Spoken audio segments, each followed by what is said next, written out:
Welcome to Chillin' 101. We hope this video helps. You start by confirming prerequisites, SSDT or report builder installed and DB credentials ready. Open the designer and create a new report project. This gets you into the canvas immediately. Next, define a shared data source and test the connection so your queries will run. Once done, create a dataset using your sample SQL. This is where you shape the result set. Make sure to pick the correct report type, because layout choices depend on that decision. Now focus on building the body. Drag a table or matrix onto the canvas and bind it to your dataset so you see live data. You should create row groups and add parameters to filter results dynamically.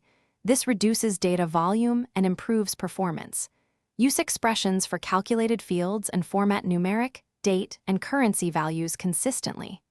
Once your layout is clear, add headers, footers, and report-level properties so the output looks professional and prints predictably. Finish by previewing the report in multiple view modes and resolving any layout breaks. This helps catch paging and rendering issues. Deploy to the report server and set security roles so the right users can run it. If you need automation, configure subscriptions or export formats like PDF and Excel for distribution. If something fails, start troubleshooting by verifying the dataset query, parameter values, and data types. Most errors stem from mismatched schemas or permission problems, so check. Thanks for watching. Consider subscribing if we helped you.